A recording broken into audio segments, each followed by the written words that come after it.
A 7-year-old girl grabbed the billionaire's arm and whispered, "Your helicopter will explode in 43 seconds." Victoria Sterling laughed until the engine burst into flames exactly where the child pointed. Now that same child has drawn Victoria's face in a journal dated 3 weeks before they ever met. And tonight, Victoria discovered hospital records proving the impossible. This little girl who predicts death might be the daughter she buried 7 years ago. Before we begin, please subscribe and hit that notification bell because what happens next will shake you to your core. And comment below with your city name so I can see how far this story travels across the world. You won't believe where this goes. "Ma'am, you need to step away from the helicopter. Now." Victoria Sterling didn't step away from anything. Not in boardrooms, not in court, and certainly not on her own rooftop at 11:30 on a Tuesday night when she had a 7 a.m. meeting in Boston that would determine whether she acquired her competitor's company or watched them burn her in the press. "I don't have time for this." Her Louboutins clicked against frozen concrete as she moved toward the helicopter's passenger door. Behind her, Gerald, her head of security, was arguing with someone near the maintenance elevator. "Ma'am, please." Gerald's voice carried that edge of panic she'd only heard twice before. Once during a hostile shareholder meeting. Once during a bomb threat that turned out to be a disgruntled intern with a Twitter account. "There's a situation." Victoria turned her Burberry coat whipping in the December wind. "I have exactly 4 minutes before my pilot aborts this flight, Gerald. Whatever situation you're managing, manage it faster." That's when she saw the child.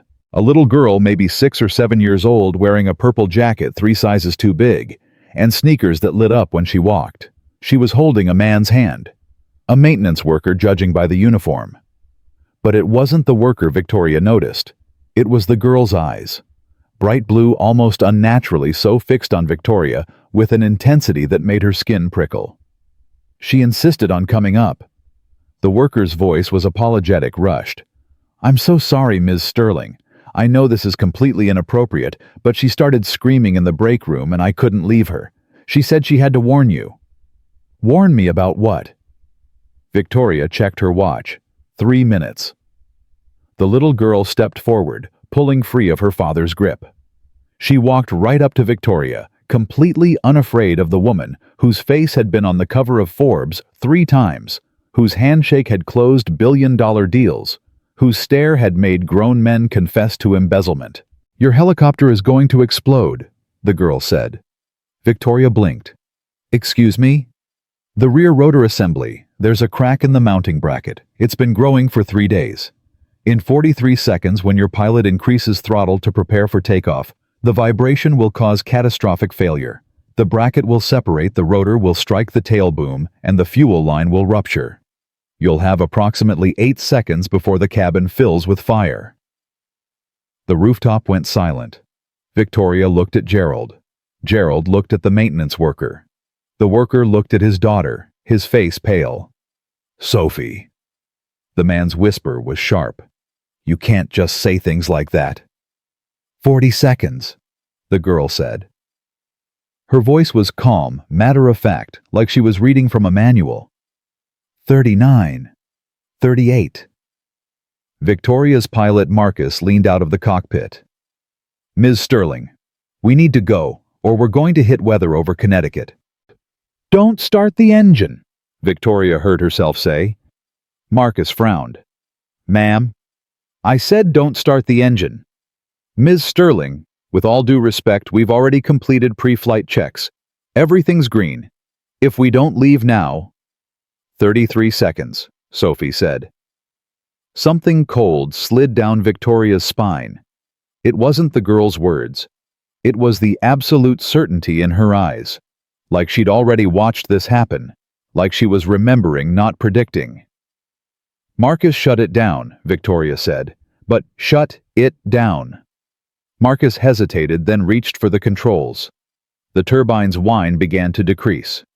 Victoria watched the little girl's face, waiting for some flicker of doubt, some sign this was an elaborate prank or a strange child's overactive imagination.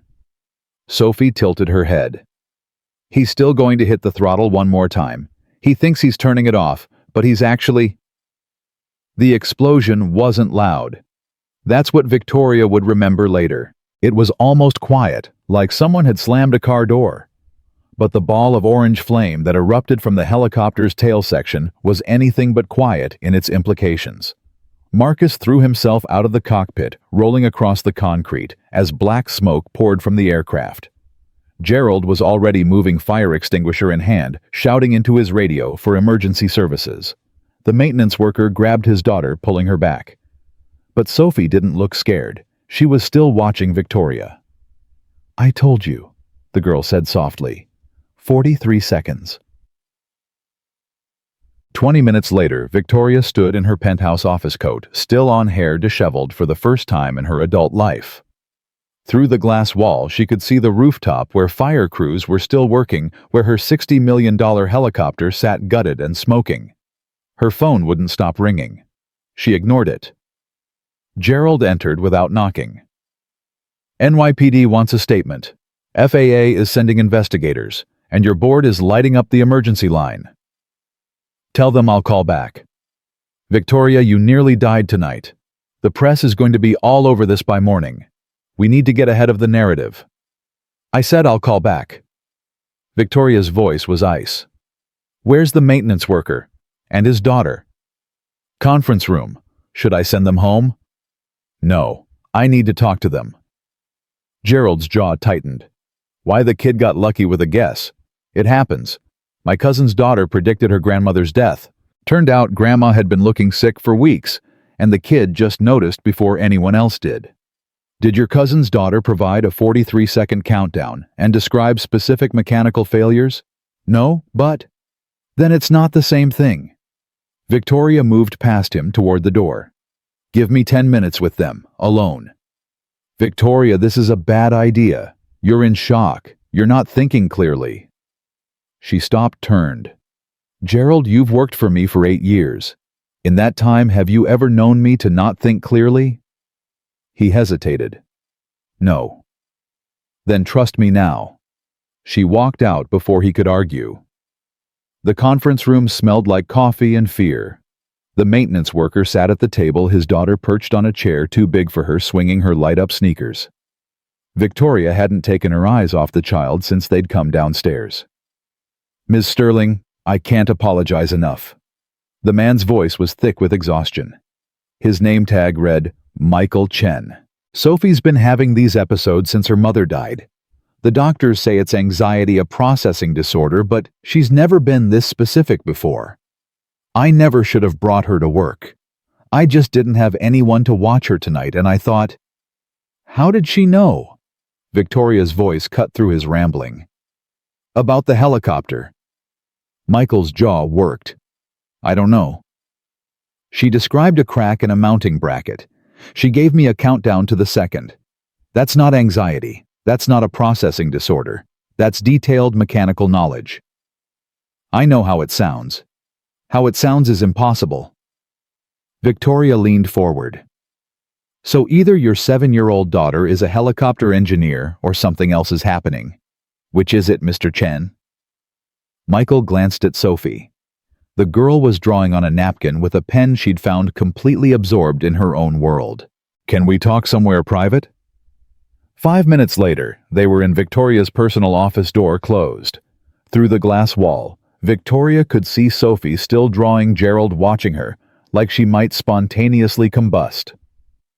"Her name is Sophie Chen," Michael said. "She's 7 years old. Her mother Lisa died in a car accident 18 months ago. Drunk driver, wrong place, wrong time. Sophie was in the car. She survived without a scratch. Lisa died at the scene." Victoria waited. After the funeral, Sophie stopped talking for 3 weeks. When she finally spoke again, she said... Michael's voice cracked. She said her mother wasn't gone. She said she could still hear her. Whispers, she called them. I thought it was grief. Imaginary friends. Kids do that. But then she told me our neighbor's dog was going to die. Described how the leash would break, how the dog would run into traffic, even the color of the car that would hit it. I told her she was scaring me and she needed to stop. 2 days later, it happened exactly like she said. Victoria felt her pulse accelerate. What else? A fire at her school. She drew a picture of the janitor's closet with flames coming out the door 3 days before the electrical short happened. A mugging on our subway platform. She grabbed my arm and said, "Not that train," and we waited for the next one. Later I saw on the news someone got stabbed in the car we would have been in. Michael rubbed his face. At first I thought it was coincidence. Then I thought maybe she was somehow causing these things. But she's 7. She doesn't know how to sabotage a helicopter. She doesn't even know what a mounting bracket is. Then how? I don't know. Michael's composure cracked. I don't know, and it's terrifying. And every doctor I've taken her to says she's perfectly healthy and maybe seeing a psychiatrist would help. But the psychiatrist says she's just processing trauma, and it's all falling apart, and I can't protect her from something I don't understand. Victoria moved to the window. Below Manhattan glittered like a circuit board. All logic and light and order. Her world. Her kingdom built on predictability and power and the fundamental belief that everything could be understood if you were smart enough, ruthless enough, willing enough to dig for truth. This afternoon, Michael said quietly. Sophie drew a picture. During her lunch at the daycare. She doesn't usually draw people, but today she drew a woman. Tall, dark hair, expensive coat. And she wrote words around the edge in that backward way kids write when they're just learning. Danger, helicopter, teller. Victoria turned. She drew me? I don't know, maybe. When I picked her up, I saw the drawing and thought it was strange, but I had a double shift tonight, so I just brought her to work. She was supposed to stay in the break room with coloring books. But when Mr. Grant radioed that you were heading to the roof for your flight, Sophie just started screaming, saying the lady from the picture was going to die. I tried to calm her down, but she was hysterical. So I brought her up to... He laughed sharp and bitter. To save a billionaire's life, apparently. Because my daughter sees the future. Sure. Why not? That's perfectly normal. Victoria studied him. Michael Chen was maybe 30, probably younger. Exhausted eyes, calloused hands, the kind of bone-deep tired that came from working multiple jobs and raising a child alone. He wasn't lying. She'd spent 20 years reading people for deception. It was how she'd built her empire. And this man was telling the truth, which meant either they were both experiencing a shared delusion or the impossible was real. I need to see the drawing, Victoria said. The picture was worse than Victoria expected, not the artistic skill. Sophie was 7, the figure was crude, stick-like. It was the details. The sharp angles of the coat, the severe line of the hair pulled back, the way the stick figure woman's hands were drawn clutching what could only be a briefcase. Victoria set the paper down on her desk with hands that wanted to shake. When did she draw this? Today. Around noon. The daycare supervisor said Sophie worked on it for almost an hour. She usually gets bored after 10 minutes. Victoria touched the edge of the paper where Sophie had written in purple crayon, "Danger helicopter, tell her." Has she drawn other people before, people she doesn't know? Not like this. Usually it's me or her grandma or cartoon characters. This is the first time she drew a stranger and... Michael hesitated. And knew things about them. What do you mean? When I picked her up, she told me the lady in the picture was sad. That she lost something a long time ago and never found it. That she wears armor made of silk and ice. Michael's voice was soft. She talks like that sometimes now. Like she's quoting someone. I think it's how she processes the whispers. Lost something. Armor made of silk and ice. Victoria's throat felt tight. She turned away from Michael, away from Sophie's drawing, and looked out at the city again. Somewhere out there was the hospital where she'd given birth 7 years ago. Where they'd told her the baby was stillborn, too premature to survive, born silent and blue and already gone. Where she'd held a body wrapped in white cloth and felt something inside her die too. She'd never told anyone about the baby. Not her board, not her investors, Definitely not the press. Victoria Sterling didn't have weaknesses. Victoria Sterling didn't break. She'd gone back to work 3 days later and closed a hostile takeover with her breasts still leaking milk through her suit jacket. Lost something. Ms. Sterling. Michael's voice pulled her back. Are you all right? The lie came automatically. I'm fine. But she wasn't fine. Because 7 years ago she'd lost a daughter, and tonight she'd met a girl who knew impossible things, and the coincidence was too sharp, too precise, like a knife sliding between ribs. Your daughter saved my life tonight, Victoria said. I'd like to compensate you for, we don't want money. Michael's voice was firm. I just want to understand what's happening to Sophie, and I want to know she's going to be okay. Victoria turned. The maintenance worker was looking at her with an expression she recognized. Desperation with a backbone of steel underneath. The look of someone who'd protect their child against anything, even the unknown. I have investigators, Victoria said. People who find answers when answers don't want to be found. Let me see what I can discover. Why? Michael asked. Why would you help us? Because a 7-year-old girl drew my face and knew I was sad. Because she knew about a crack in a machine she's never seen. Because the word stillborn has been burning in my chest for 7 years, and tonight someone whispered, lost something, and it felt like being cut open all over again. Because I don't believe in coincidences, Victoria said instead. And this is too specific to be anything else. Through the glass wall, Sophie had stopped drawing. She was looking directly at Victoria, those unsettling blue eyes locked on her face. And slowly, deliberately, the little girl smiled. It wasn't a happy smile. It was knowing, ancient, like Sophie could see right through Victoria's Armani suit and titanium spine to the wound underneath. Victoria's phone buzzed. Her assistant Boston meeting canceled. Board wants emergency session re-helicopter incident. 8 a.m. Mr. Chen Tuo, Victoria said, without looking away from Sophie. I'm going to need you to leave your contact information with my assistant, and I'm going to need you to not talk to the press about what happened tonight.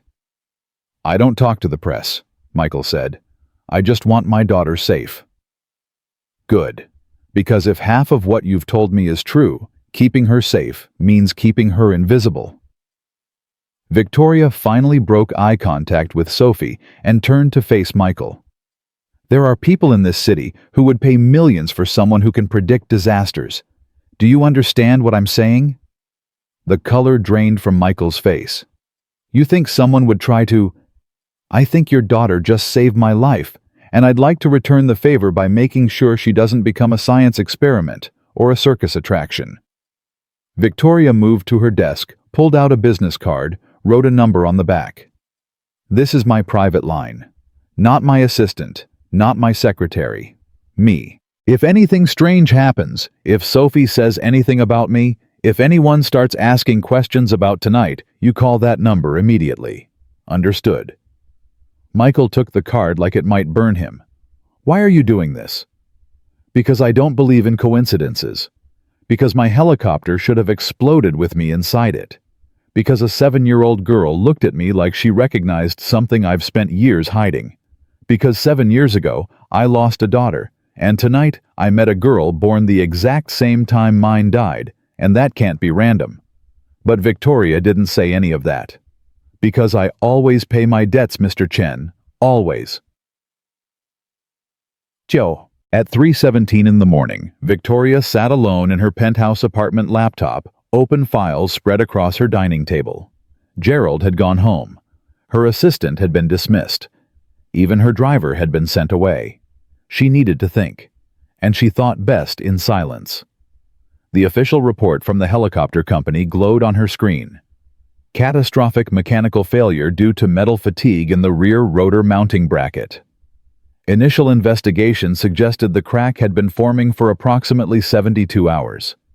No evidence of tampering, no indication of negligence. Just one of those one-in-a-million failures that happen sometimes in aviation. Except Sophie Chen had predicted it down to the second. Victoria pulled up her private investigation firm's secure portal and typed a message to Daniel Park, the man who'd helped her uncover 3 embezzlement schemes, 2 affairs, and 1 insider trading operation. Need deep background check. Michael Chen, maintenance worker, Sterling Tower. Daughter Sophie Chen, age 7. Mother Lisa Chen, deceased. Full history medical records, anything sealed or suspicious. And I need it yesterday. She hesitated, then added, also, pull hospital records. New York Presbyterian, December 15th. 7 years ago. Maternity ward. Cross-reference. Any unusual births or deaths that night. Flag anything involving infant mortality or adoption. Her finger hovered over the send button. This was insane. She was chasing conspiracy theories based on a child's drawing and a feeling in her gut. Victoria Sterling didn't make decisions based on feelings. She made them based on data projections, cold, hard facts. But cold, hard facts said a 7-year-old had predicted a helicopter explosion with mechanical precision. And feelings said there was a reason Victoria had never been able to throw away the white blanket from the hospital. The one they'd wrapped around her stillborn daughter. The blanket that still smelled like generic hospital laundry soap and grief. She hit send. The reply came faster than expected. I'll have preliminary by morning. Full workup by end of week. This about the helicopter incident. Saw the news. Victoria typed. Yes. And Daniel. This one stays off the books. No written reports. Verbal only. Understood. Understood. Get some sleep, Victoria. You nearly died tonight. Sleep. As if. Victoria closed her laptop and walked to her bedroom. The apartment was too quiet. 43 floors of luxury and silence. She'd bought this place the year after her company went public. The year she'd proven everyone wrong who said a woman couldn't build an empire in commercial real estate. The year she'd stopped caring about anything except winning. The white blanket was in the back of her closet tucked inside a box she hadn't opened in 6 years. Victoria pulled it out, now sat on the edge of her bed and unfolded the soft cotton. It still smelled faintly of hospital. Of that night. Of the 10 minutes they'd let her hold a baby who would never cry, never smile, never call her mama. They'd told her it was better this way. That the baby had been too small too early, that even if she'd survived, she would have had severe disabilities. Brain damage from oxygen deprivation. They'd made it sound like a mercy. But Victoria had looked at her daughter's face and seen only absence. The absence of breath. The absence of a future. The absence of every dream she'd allowed herself to have during those terrifying 7 months of high-risk pregnancy. She'd named her Emma. Just in her head. Just for those 10 minutes. Then they'd taken Emma away, and Victoria had packed up the grief along with the blanket, and she'd never spoken of it again. Until tonight. Until a 7-year-old girl with impossible blue eyes had looked at her and known she'd lost something. Victoria's phone rang. Not the business line. The private one. The number only 5 people on Earth had. Daniel, I just sent the message, you can't possibly. It's not Daniel. A woman's voice, elderly, with a thick Korean accent. Ms. Sterling. This is Mrs. Park. I clean your office building at night. Victoria frowned. How did you get this number? From Michael Chen. He gave it to me after you spoke tonight. Ms. Sterling, I need to tell you something. About Sophie. Victoria's pulse quickened. What about her? I've been cleaning that building for 30 years. I see things. I hear things. People forget the cleaning lady exists. Mrs. Park's voice dropped. 7 years ago, I was working late in the executive medical clinic, the private one on the 15th floor, the one where your company's executives get discreet care. Victoria's hand tightened on the phone. Go on. I heard crying, a baby crying, but the clinic was supposed to be closed. I went to investigate and I saw... Mrs. Park's voice shook. I saw a doctor carrying an infant down the service corridor. The baby was wrapped in a blue blanket, and the doctor was not being gentle. The room tilted. What date was this? December 15th, 7 years ago, very late at night, maybe 2 in the morning. The same night. The exact same night. Why are you telling me this now? Victoria's voice sounded like it was coming from very far away. Because tonight, I saw Sophie Chen draw a picture in the break room while her father was working. And Ms. Sterling. Mrs. Park drew a breath. Sophie drew 2 women, one tall, one short, and she wrote words mommy before, mommy after. Victoria couldn't breathe. Where's the picture? I kept it. I thought maybe it was important. I thought maybe someone should see it before something bad happened. Where are you right now? At home, Queens. I can bring the picture to your office in the morning. No, I'm coming to you. Send me your address. Ms. Sterling, it's 3 in the morning. Send me your address, Mrs. Park, right now. The apartment building in Queens was the kind of place Victoria Sterling never visited. Worn brick narrow stairs, the smell of a dozen different dinners mingling in the hallway. Mrs. Park answered the door in a bathrobe, her gray hair loose around her shoulders. You came, she said, surprised. You said you had information. Victoria's voice was tight. Mrs. Park stepped aside. The apartment was small but immaculate, full of photographs and plants and the kind of humble warmth that came from decades of living. She moved to a shelf, pulled down a manila envelope, handed it to Victoria with trembling hands. Victoria opened the envelope. The drawing slid out. 2 women drawn in a child's hand. One tall with dark hair and what looked like a briefcase. One shorter with lighter hair smiling. Between them, a tiny stick figure with yellow hair. And around the edge in purple crayon, Mommy before Mommy, after Sophie, in the middle. The tall one is you, Mrs. Park whispered. I know because Sophie drew you tonight before the helicopter. She uses the same sharp lines for your face. Victoria stared at the shorter woman, the one labeled Mommy before. Lisa Chen, Victoria said. Sophie's mother, the one who died. Yes, but Ms. Sterling. Why would Sophie draw herself between you and her dead mother?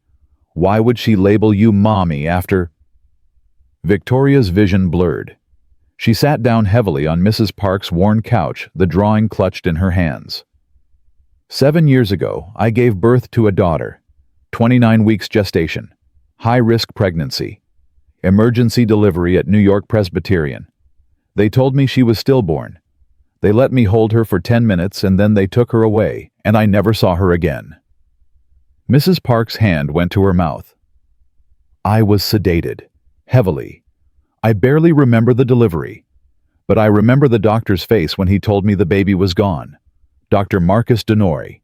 He was very calm, very professional. He said sometimes these things happen and I needed to focus on my own recovery. Victoria looked up. 2 months later, Denor accepted a position at a private fertility clinic. Denor Medical Group, one of the largest medical technology companies in North America. You said you saw a doctor carrying a baby that night. Did you see his face? Mrs. Park shook her head. Just his back. But he was tall. Victoria pulled out her phone, found a photo. Is this him? Mrs. Park squinted at the screen. The photo showed a man in his 50s, silver hair, expensive suit. Maybe? The hair is right, but it was 7 years ago.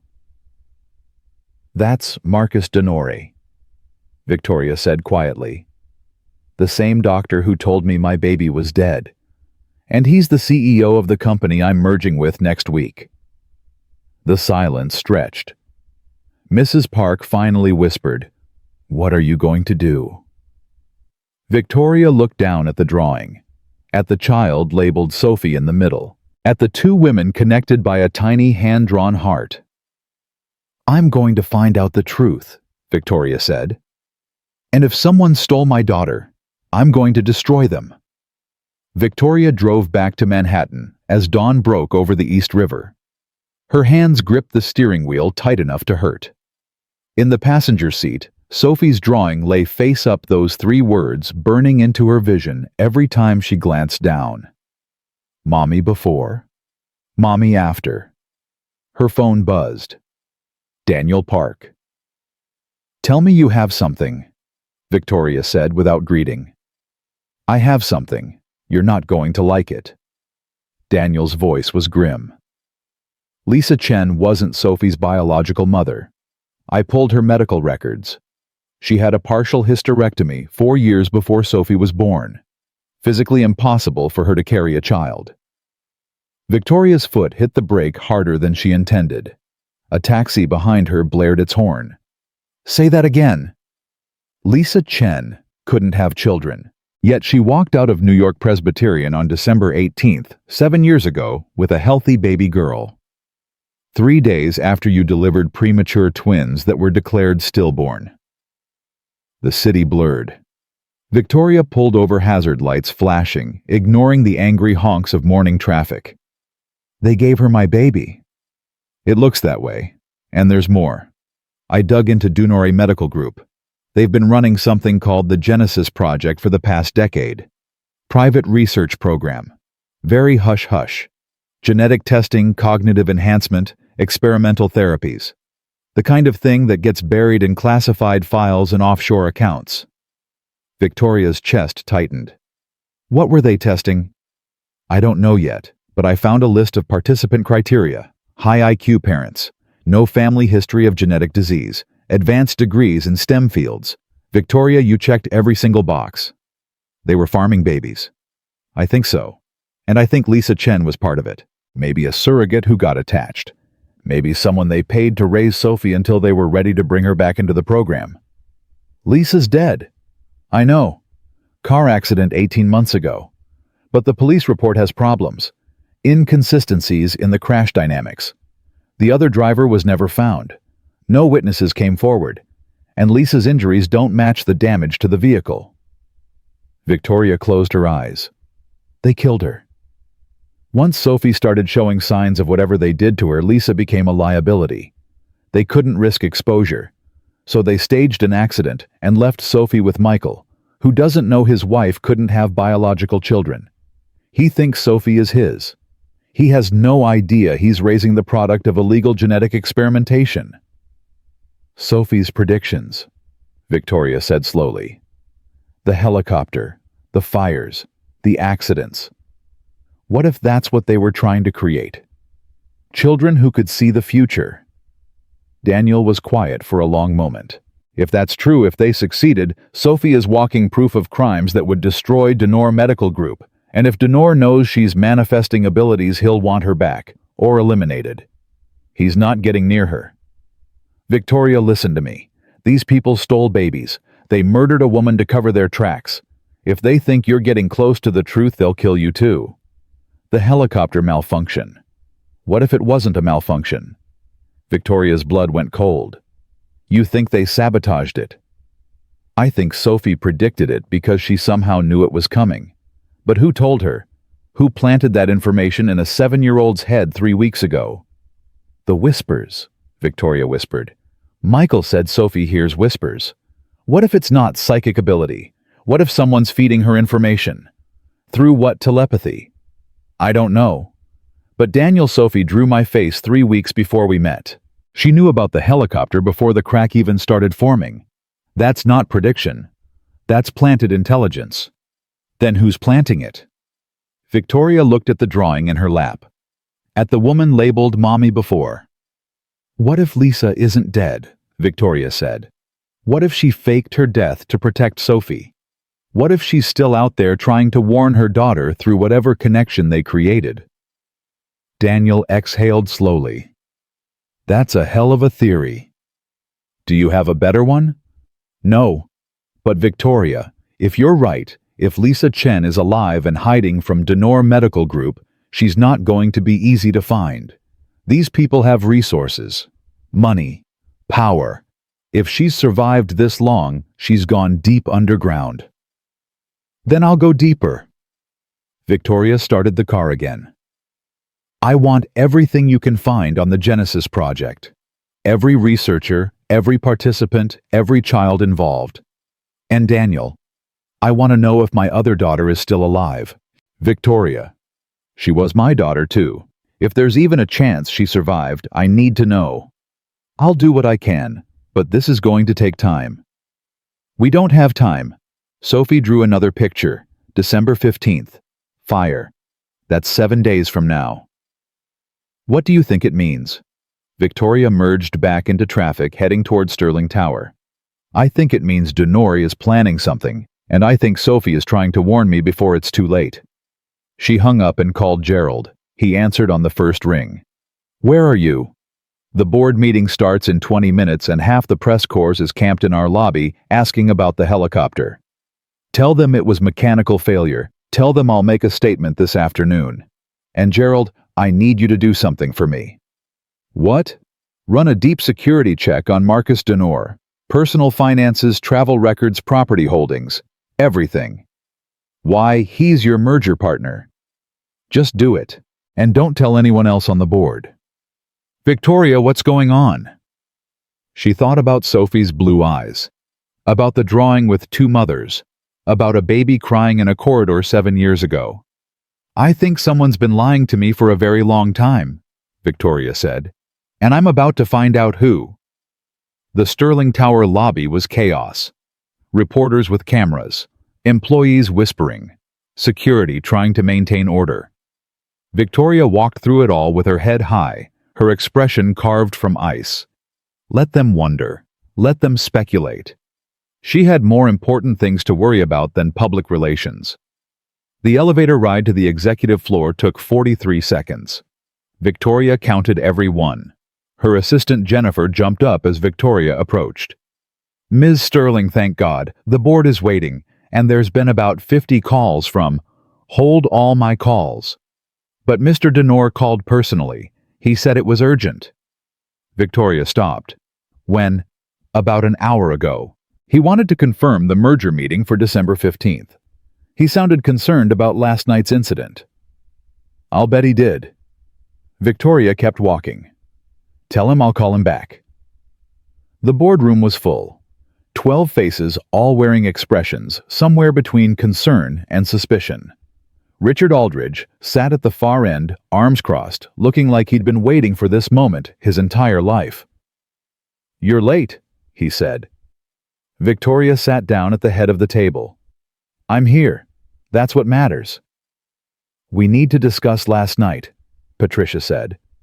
Her voice had that careful tone people used when they thought they were talking to someone unstable. The helicopter incident raises serious questions about security protocols and decision-making. My decision-making kept me alive, Victoria said coolly.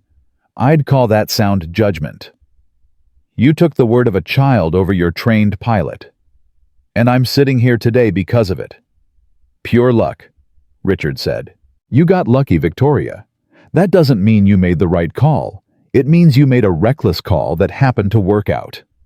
Victoria leaned forward. Reckless would have been ignoring a credible threat. That child described mechanical failures with precision that would make an aerospace engineer jealous. She gave me a countdown to the second, and she was right. So unless one of you can explain how a 7-year-old maintenance worker's daughter knows more about helicopter mechanics than our own aviation team, I suggest we move on. Silence. We're concerned about the merger, another board member said. Denor Medical Group is a significant acquisition. If you're distracted, if last night affected your judgment. Last night clarified my judgment. Victoria stood. We're proceeding with the merger. The contract will be signed December 15th as planned. I'll handle all negotiations with Dr. Denor personally. Any objections? Richard raised his hand. I object. You're emotionally compromised. Last night was traumatic. You should take time to recover. Let someone else manage the Denor deal. Noted. Overruled. Anything else? Victoria, we're trying to help you, Patricia said softly. We're worried about you. Victoria looked at her. Really looked at her. Patricia had been on the board for 5 years. She'd voted against Victoria twice, with her once abstained on every other major decision. She was careful political, the kind of person who never took a strong position on anything. "I appreciate your concern," Victoria said, "but I don't need help. I need this board to do its job and support the company's strategic direction. Can you do that?" Patricia nodded slowly. "Good. We're done here." Victoria walked out before anyone could argue further. Her heels clicked against marble, each step a declaration of control she didn't quite feel. Back in her office, she closed the door and leaned against it. Her hands were shaking. She'd spent 20 years building this empire. 20 years proving she was smarter, tougher, more ruthless than anyone who tried to stop her. She'd survived hostile takeovers and media attacks and 100 different attempts to destroy her. But she'd never felt like this. Like the ground beneath her feet was crumbling. Like everything she thought she knew was a lie. Her phone buzzed. Michael Chen. "Ms. Sterling, I'm sorry to bother you, but Sophie drew another picture last night. After we got home. I think you need to see it." Victoria's pulse spiked. "What is it?" "It's you. And Sophie. And fire." She wrote December 15th again. And she wrote something else. She wrote "Help her." Victoria closed her eyes. "I'm on my way." Michael and Sophie lived in a fifth-floor walk-up in Brooklyn, the kind of building where the heat barely worked and the elevator was perpetually broken. Victoria climbed the stairs in Louboutin that cost more than a month's rent here, feeling every step in her calves. Michael opened the door before she could knock. He looked worse than he had last night. Eyes red-rimmed, hair uncombed. The exhaustion of a man who'd been up all night worrying about his child. "She's in her room," he said, "drawing more pictures. She hasn't stopped since we got home." Victoria followed him inside. The apartment was small but clean. Toys organized in bins, dishes drying in the rack, photos on the wall of Sophie and Michael, and a woman with kind eyes and a bright smile. Lisa Chen. Victoria stopped in front of the photo. "That's her." "Yeah, that was taken about a year before the accident. We were at Coney Island. Sophie's first time seeing the ocean." Lisa Chen was pretty. Average height, light brown hair, warm smile. Nothing about her screamed experimental research subject or baby trafficker. She looked normal. Happy. "Michael, did Lisa ever talk about her family, where she came from?" "Not much. She said her parents died when she was young. Grew up in foster care. We met at a diner where she was waitressing. I was working construction, would come in for lunch. She always remembered my order. Turkey club, no mayo, extra pickles." Michael smiled, but it didn't reach his eyes. 6 months later, we were married. Year after that, she told me she was pregnant. Biggest surprise of my life. Happiest day too. She never mentioned medical issues, fertility problems. Michael frowned. "No. Why?" "Because your wife couldn't have children. Because the baby she brought home was stolen from me. Because everything you think you know about your family is a lie." But Victoria couldn't say that. Not yet. Not until she had proof. "Just trying to understand Sophie's medical history," Victoria said. "Can I see the new drawing?" Michael led her down a short hallway. Sophie's room was at the end. The door was covered in construction paper artwork. Inside, Sophie sat cross-legged on her bed, surrounded by crayons and paper, drawing with fierce concentration. She didn't look up when Victoria entered. "Hi, Sophie," Victoria said softly. Sophie kept drawing. "You came. Your dad said you drew another picture." "I drew 3. The whispers told me to show you." Sophie finally looked up. Those blue eyes locked onto Victoria's face with unnerving intensity. "Mommy after is in danger." Victoria's breath caught. "What did you call me?" "Mommy after. That's what the whispers say. Mommy before is gone, but Mommy after is here. And Mommy after needs help." Victoria knelt down beside the bed. "Sophie, who are the whispers? Where do they come from?" "I don't know. They started after Mommy before went to sleep. At first they were quiet, just feelings, but then they got louder. Now they show me pictures, things that haven't happened yet, things that might happen if I don't tell the right people. What do the whispers show you about December 15th? Sophie picked up a piece of paper. The drawing was more detailed than the others. A tall building, flames pouring from windows, stick figures falling. And in the corner, a woman with dark hair surrounded by fire. The bad man wants to burn everything, Sophie said. He wants to make sure no one finds out what he did. But if you're inside when it happens, you'll die. And the whispers say you can't die. Not yet. Not until you find the truth. Victoria's hands trembled as she took the drawing. What truth? Sophie picked up another paper. This one showed two babies, side by side. But one was colored in blue, the other left blank. You had two, Sophie whispered. But the bad man took one and said she died. He gave the other one to Mommy before. But Mommy before found out what he did.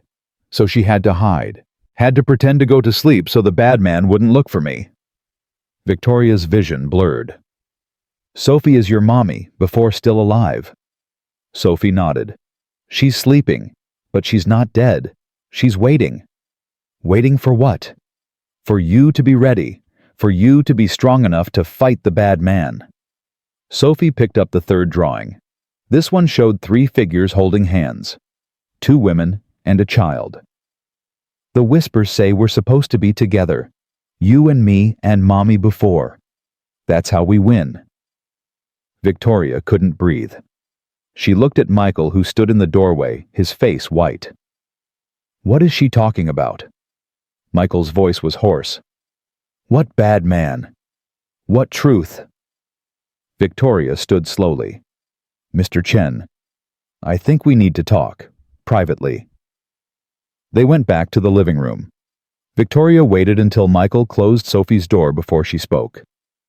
7 years ago, I gave birth to twin daughters. Premature, high-risk pregnancy. The doctor told me both babies were stillborn. I held one for 10 minutes before they took her away. I never saw either of them again. Michael stared at her.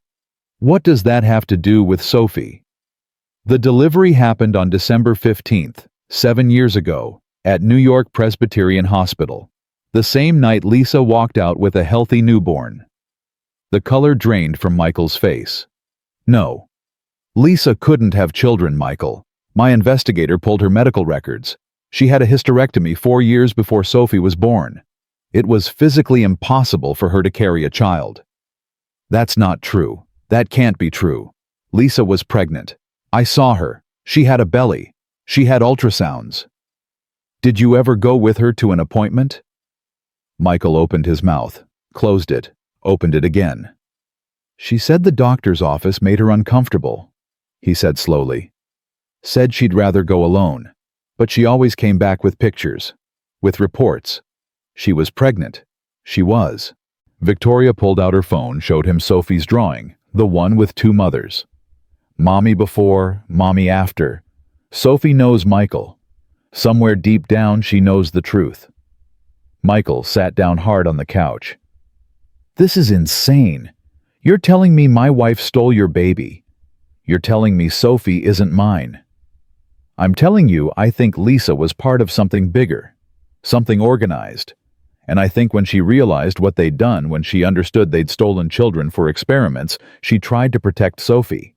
She tried to keep her hidden, but they found out. So they killed her. The accident wasn't an accident. Victoria sat down beside him. Michael, I know this is overwhelming. I know you don't want to believe it, but Sophie is manifesting abilities that shouldn't exist. She predicted my helicopter explosion with mechanical precision. She's drawing pictures of the future. Someone did something to her. Something that changed her. And the man responsible is named Marcus Dunori. Michael's head snapped up. Dunor, like Dunori, medical group. You know them. Lisa worked there. Before we met, she was a lab assistant or something. She never talked about it much. Said it was boring work, filing papers, cleaning equipment. Michael's voice rose. Oh God, what if she wasn't just a lab assistant? What if she was part of it? What if she knew what they were doing and took Sophie to save her? That's what I think happened. And I think Lisa is still alive. I think she faked her death to protect your daughter. Our daughter. The words hung in the air between them. Michael looked at Victoria with anguish in his eyes. If that's true, if Sophie is your biological daughter, are you going to take her from me? Victoria thought about the past 7 years, about building her empire while Michael raised her child, about all the bedtimes and scraped knees and first words she'd missed, about how this man had loved Sophie when Victoria didn't even know she was alive. No, Victoria said quietly. But I am going to keep her safe, and I'm going to destroy everyone who tried to take her from me. Michael nodded slowly. Okay. What do we do? We stop the fire. Sophie drew December 15th. That's 6 days from now. 6 days to figure out what Billionaire is planning and how to stop it. And then we find Lisa. Because if she's alive, she's the only one who knows the whole truth. And she's the only one who can help me find my other daughter. Victoria stood. I need you to keep Sophie home for the next week. Don't take her to daycare. Don't let her out of your sight. If anyone asks questions, tell them she's sick. If anyone from Billionaire Medical Group contacts you, you call me immediately. Understood? Michael nodded. Ms. Sterling. If Sophie is your daughter, why can't I see it? Why doesn't she look like you? Victoria looked back at Sophie's bedroom door. Because she looks like her father, and I never told anyone who he was. She left before Michael could ask more questions. Before she had to explain that Sophie's father was a mistake. A conference in Chicago, a hotel bar, a man whose last name she never learned. One night that resulted in a pregnancy she'd hidden from everyone until it was too late to hide anymore. One night that gave her 2 daughters she'd thought were dead. One of whom was definitely alive.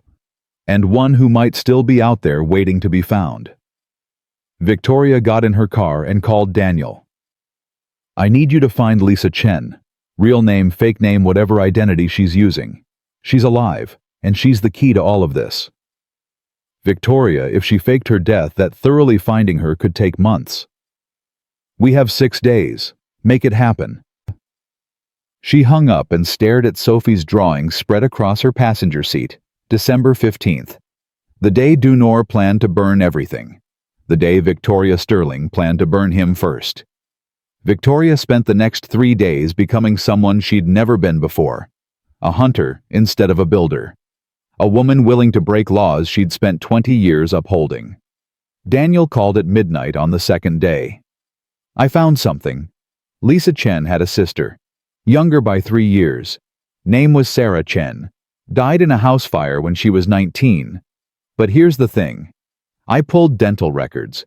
The body they identified as Sarah Chen, not a DNA match to Lisa. Victoria sat up in bed, heart pounding. Someone else died in that fire. Looks that way.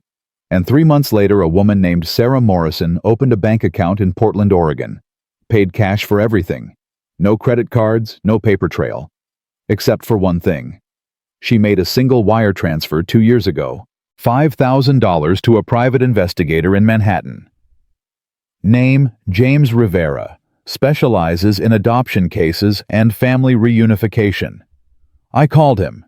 He wouldn't talk at first, but I convinced him I was working on behalf of a concerned family member. He said Sarah Morrison hired him to find information about a medical research program. Genesis Project. He gave her what he found and never heard from her again. Where's Rivera now? Office in Hell's Kitchen. I can have his address in 10 minutes. Send it. I'm going to see him tomorrow. Victoria hung up and stared at the ceiling.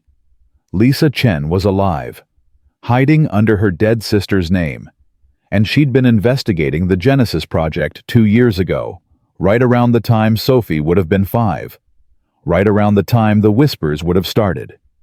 The next morning, Victoria told Gerald she was taking personal meetings off-site and drove to Hell's Kitchen. James Rivera's office was above a Korean restaurant, up a narrow staircase that smelled like kimchi and old carpet. The door was unmarked except for a number. Victoria knocked. "It's open?" Rivera was maybe 50, with the kind of face that had seen too much and stopped being surprised by anything. He looked up from his computer as Victoria entered, and his eyes widened. "You're Victoria Sterling. And you're the investigator who helped Lisa Chen 2 years ago." Rivera leaned back in his chair. "I don't discuss clients." Victoria pulled out her checkbook. "How much?" "There's not enough money in that account to make me violate client confidentiality." "Then I'll appeal to your conscience instead." Victoria sat down across from him. "Lisa Chen hired you to investigate a program that stole babies from their mothers and used them for genetic experiments. One of those babies was mine, and one of them is the daughter Lisa was raising. I need to find her, not to hurt her, not to expose her, to protect her, because in 4 days the man who ran that program is going to try to kill everyone who knows the truth." Rivera studied her for a long moment. "Lisa said someone would come eventually. She said if it was a woman who looked like she'd burn the world down to save her kid, I should help her." Victoria's throat tightened. "She knew I'd find out." "She hoped you would. That's why she hired me. She wanted to leave breadcrumbs, just in case." Rivera opened a drawer, pulled out a file folder. "Lisa Chen came to me in November 2 years ago. She said her daughter was showing signs of cognitive enhancement, predicting things before they happened, knowing things she shouldn't know. Lisa was terrified. She'd been part of the Genesis project as a research assistant, low level, mostly filing and data entry, but she'd seen enough to know what they were doing." "What were they doing?" "Genetic modification of embryos, specifically modifications designed to enhance neural pathways related to pattern recognition and temporal processing. They were trying to create children who could predict future events by processing probability matrices faster than normal human brains." Victoria felt sick. They were making psychics. They were making calculators. Human computers designed to predict stock markets, political outcomes, disaster scenarios. Imagine having a child who could tell you which buildings would collapse in an earthquake before it happened, which companies would fail before the market crashed, which wars would start before the first shot was fired. Rivera's voice was bitter. "That kind of information is worth billions, and Denora Medical Group wanted to own it." "How many children were there?" Lisa didn't know exact numbers. She said the program ran for 5 years before it was shut down. At least 20 pregnancies, maybe more. Most resulted in miscarriages or stillbirths. The genetic modifications were unstable. Only a handful of children survived to birth, and of those, most seemed normal. No enhanced abilities, no predictive powers. But some did develop abilities. 3 that Lisa knew of. One boy who died at age 4 from a brain hemorrhage. His neural pathways couldn't handle the processing load. One girl who went catatonic at age 6. And Sophie, the only success story. The only child who manifested abilities and stayed stable. Victoria's hands clenched. "Where's the catatonic girl?" Rivera shook his head. Lisa didn't know. She tried to find out, but the records were sealed. All she knew was the girl was placed with a family outside the program. Adoptive parents who had no idea what their daughter was. "That's my other daughter," Victoria whispered. "That has to be her. They took both twins, gave Sophie to Lisa, put the other one somewhere else. But she didn't develop properly. The modifications damaged her." "Or saved her," Rivera said quietly. "Lisa said the boy who died, his brain was processing so much information he couldn't filter it.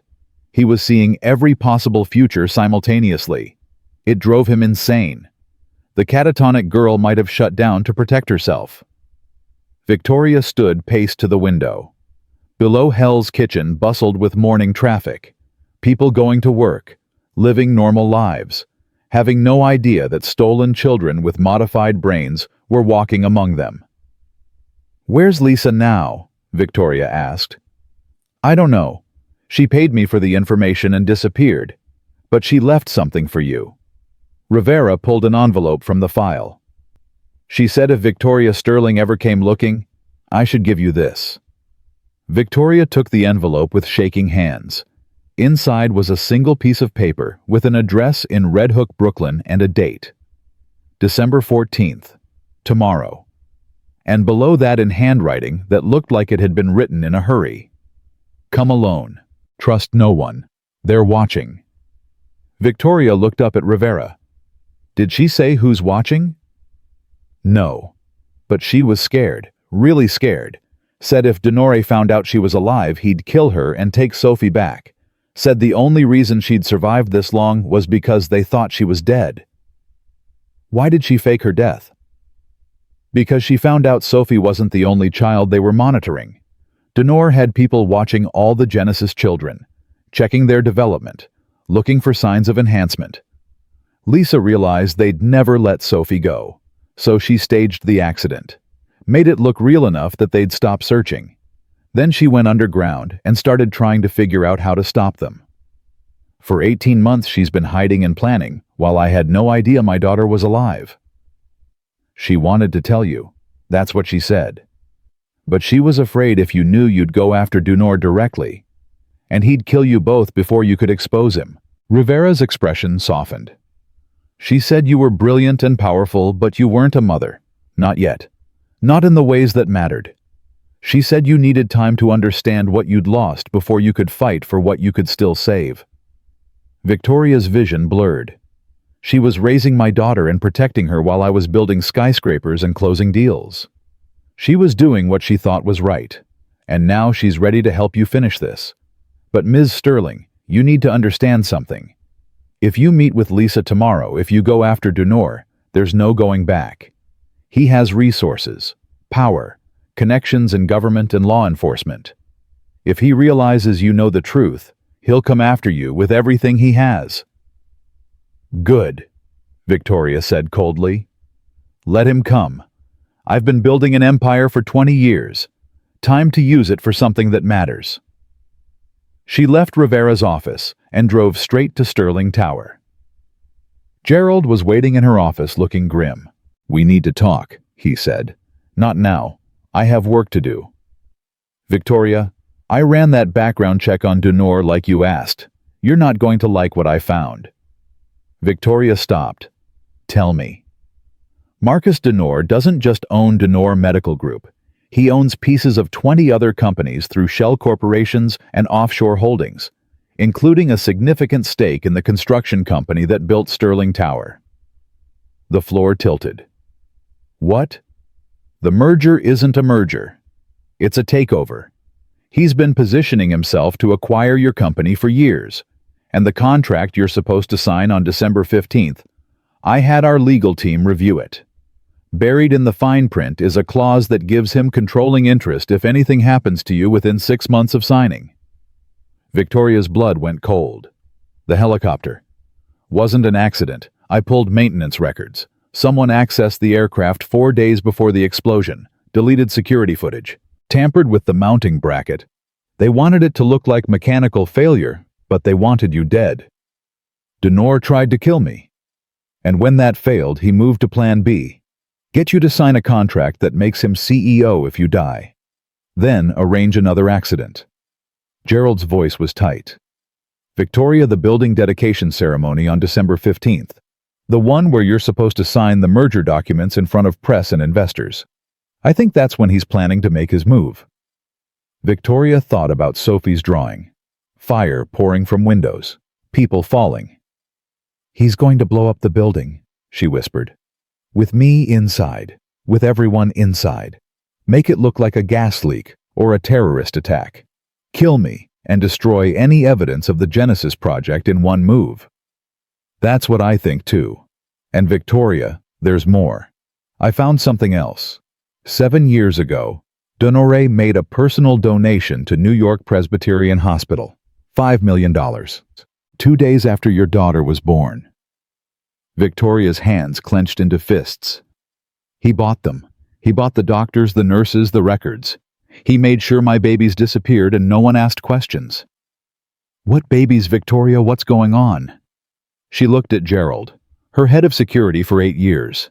The man who'd kept her safe through everything. The man who might be the only person she could trust right now. "I'm going to tell you something," Victoria said. "And after I tell you, you're going to think I'm crazy. But I need you to believe me. Because in less than 24 hours, I'm going to walk into a trap. And I need someone who knows the truth in case I don't walk back out." She told him everything. The twins, the stillbirth, Lisa Chen, Sophie's predictions, the Genesis Project, the stolen children with modified brains. Gerald listened without interrupting. When she finished, he was quiet for a long moment. "You have a daughter," he finally said. "I have 2 daughters. One is alive and predicting the future. The other is in a catatonic state, somewhere hidden by the same people who stole her from me. And you're meeting Lisa Chen tomorrow to figure out how to stop Denor from killing everyone at the ceremony." "Yes." Gerald stood, moved to the window. Okay. Here's what we're going to do. You're going to meet Lisa, get whatever information she has. Then we're going to evacuate the building before the ceremony.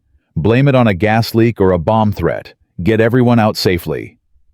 Denor will just try again. We need to stop him permanently.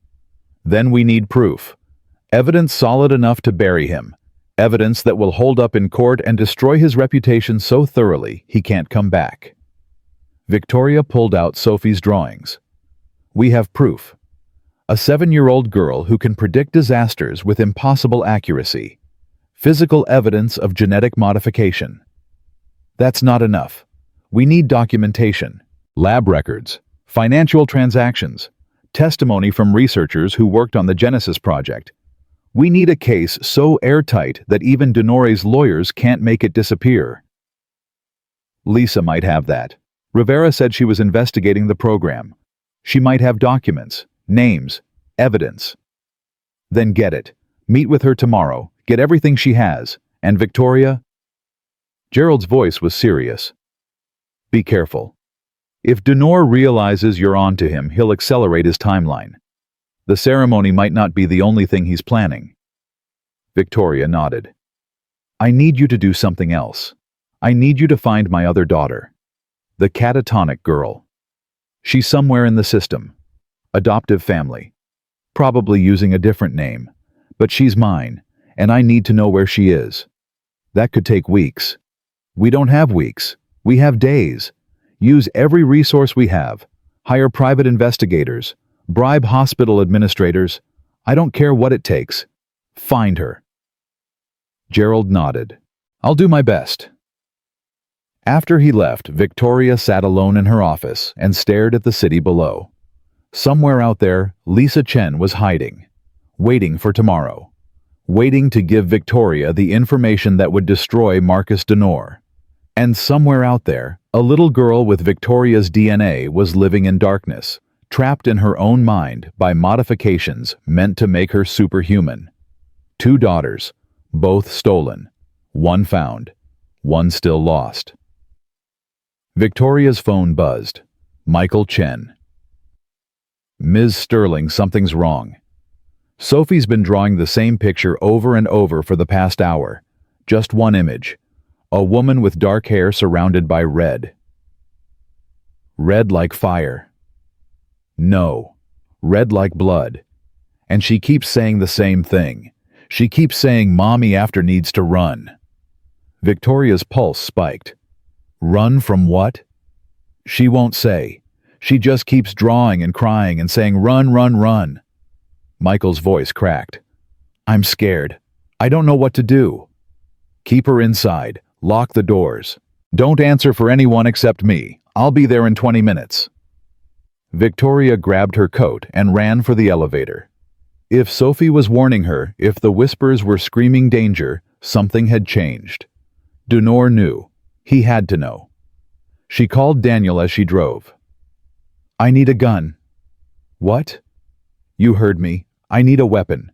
Something small, something I can carry. And I need it tonight." "Victoria, what's happening?" "Denor knows I'm investigating.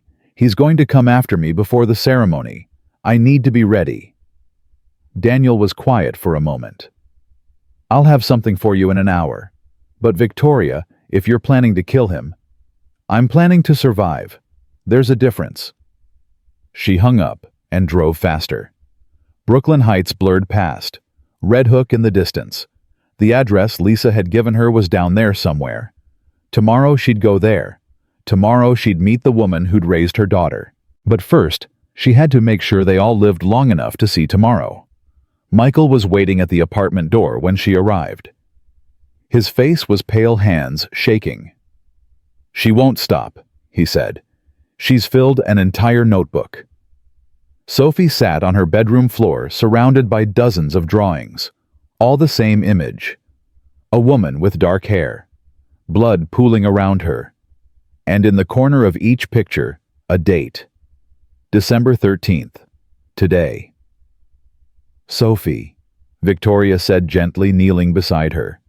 "Talk to me. What are the whispers saying?" Sophie looked up with tears streaming down her face. "The bad man knows you're looking for mommy before. He knows you're going to meet her tomorrow. So he's going to hurt you tonight. He's going to send people to make you stop asking questions." "How does he know?" "He has someone watching you. Someone close. Someone you trust." Sophie grabbed Victoria's hand. "The whispers say you have to run. You have to hide. If you go home tonight, you'll die." Victoria's mind raced. Someone close. Someone she trusted. Someone who could track her movements and report back to Denore. Gerald. No. Gerald had been with her for 8 years.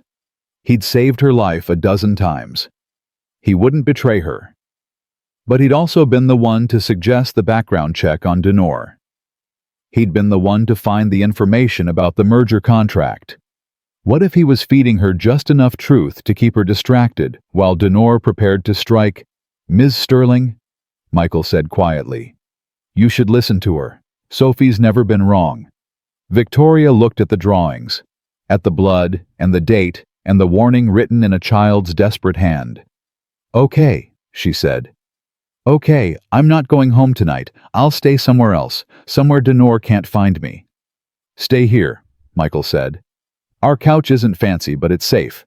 And if Sophie's right, if someone's watching you, they won't think to look for a billionaire in a Brooklyn walk-up." Victoria wanted to argue, wanted to insist she could handle this alone. But Sophie's blue eyes were locked on her face, and the fear in them was real. "All right," Victoria said. "I'll stay, but only for tonight. Tomorrow I meet Lisa, and then we end this." Sophie nodded slowly. "The whispers say tomorrow everything changes. They say tomorrow you get to choose what kind of mother you want to be." "What does that mean?" "It means you can choose revenge, or you can choose us."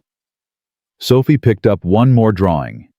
This one showed 3 figures holding hands, 2 women and a child. "The whispers say revenge burns everything, but family saves everything.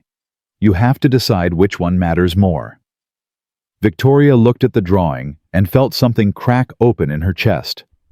For 20 years, she'd chosen revenge. Revenge against everyone who said she couldn't build an empire. Revenge against the father who told her she'd never amount to anything. Revenge against a world that tried to make her small. But revenge hadn't saved her the night her daughters were stolen. Revenge hadn't brought them back. Revenge had just made her harder and colder and more alone. "I choose family," Victoria whispered. "I choose you." Sophie smiled, a real smile this time, not the knowing, ancient smile from before. Just a little girl's smile, bright and hopeful. "Good," Sophie said. "Because the whispers say that's the only way we all survive." That night, Victoria lay on Michael Chen's couch under a blanket that smelled like laundry detergent and childhood. In the next room, Sophie slept peacefully for the first time in days. And somewhere in the city, Lisa Chen was preparing for tomorrow's meeting. Victoria's phone buzzed, a text from an unknown number. "I know you're looking for me. I know what you've lost. Tomorrow we finish this together. But Victoria, you need to know something. Your other daughter isn't catatonic. She's been awake this whole time, and she's been waiting for you to find her. Her name is Emma, and she's been living 3 blocks from you for the past 5 years." Victoria sat up, heart pounding. Emma. The name she'd given her daughter in those 10 minutes before they took her away. The name she'd never spoken aloud to anyone. Lisa Chen knew. Lisa Chen had found Emma. And tomorrow, Victoria would finally meet both her daughters, if they survived the night. Victoria didn't sleep. She sat on Michael's couch, staring at the text message, until her eyes burned and the words blurred together. Emma. 3 blocks away. Alive. Awake. At 5 in the morning, she heard movement in Sophie's room. Small footsteps padding across the floor. Then Sophie appeared in the doorway, clutching a stuffed rabbit. "You didn't sleep," Sophie said. "Neither did you." Sophie climbed onto the couch beside her. "The whispers are loud tonight. They're excited. They say today is the day everything gets fixed or everything gets broken. There's no in-between anymore." Victoria put an arm around the small shoulders. "Are you scared?" "A little, but the whispers say you're brave enough for both of us." Sophie looked up with those impossible blue eyes. "Are you?" Victoria thought about the empire she'd built, the deals she'd closed, the enemies she'd destroyed. She'd always thought that was bravery, that was strength. But sitting here in a stranger's apartment, holding a daughter she'd just found preparing to meet another daughter she thought was dead. Victoria realized she'd never been truly brave before. She'd been armored. There was a difference. "I don't know," Victoria said honestly, "but I'm going to try." The address Lisa had given her was a warehouse in Red Hook. Victoria arrived at noon exactly as instructed. The building looked abandoned. Broken windows, graffiti on the walls. The kind of place where bad things happened and no one asked questions. She'd left Sophie with Michael despite Sophie's tears. Left her phone in the car despite every instinct screaming that was stupid. Lisa's note had said, "Come alone and trust no one." So Victoria walked into that warehouse with nothing but the gun Daniel had given her last night, hidden in her coat pocket. The interior was dark, cold. Her footsteps echoed on concrete. "Hello." Victoria's voice bounced off empty walls. A door opened in the back. A figure stepped out, silhouetted against dim light. "You came." The voice was female, tired, familiar in a way that made Victoria's chest tight. "Lisa Chen." "Not anymore, but yes." The woman moved closer. As she entered a shaft of light from a broken window, Victoria got her first clear look. Lisa Chen was alive. Thinner than in the photos. Hair darker cut short, but alive. And in her hand was a folder thick with documents. "I'm sorry," Lisa said, "for everything. For taking Sophie. For letting you think she was dead. For not coming forward sooner. I've practiced this conversation 1,000 times, and none of my apologies feel like enough." Victoria's hand tightened around the gun in her pocket. "You raised my daughter." "I did. You let me grieve for 7 years." "I know." "Why?" Victoria's voice cracked. "Why take her? Why lie? Why put her through genetic modification that could have killed her?" Lisa's eyes filled with tears. "I didn't know. When they gave her to me, when Denor handed me that baby and told me she was mine, I didn't know what they'd done. I thought I was helping. I thought I was giving a home to a child who needed one. They told me you were a surrogate who didn't want the baby. They told me the genetic enhancements were just standard health screenings. But you found out. When Sophie was 2, I was cleaning Denor's office after hours. Found files I wasn't supposed to see. Genesis Project documentation. Lists of babies. Modification protocols. And your name. Victoria Sterling. High-risk pregnancy. Twin girls. Both listed as terminated." Victoria's vision blurred. "Terminated?" "That's what the files said. But I had Sophie. Which meant the files were lying. Which meant—" Lisa's voice broke. which meant they'd stolen her. They'd taken your baby and given her to me and told us both different lies. And when I kept reading, when I found out what they'd done to her DNA, what kind of modifications they'd made, I realized Sophie was an experiment, a test case. And if Denor knew she was developing abilities, he'd take her back, put her in a lab, study her like a specimen instead of a child. So you ran. So I started planning. It took me 3 years. 3 years of pretending everything was normal while I gathered evidence and created a false identity and figured out how to disappear. And then when Sophie was 5, when she started having the visions, when I knew we were running out of time, I staged my death. You left Michael thinking you were dead. You left him alone to raise a child he thought was his. I know. And that's a sin I'll carry forever. But Michael is good. He's kind. He loves Sophie more than anything. I knew he'd protect her even if he didn't understand what she was. And I knew if I stayed, if Denori found out I knew the truth, he'd kill us all. So I died. And I've spent the past 18 months gathering evidence to destroy him. Lisa held out the folder. This is everything.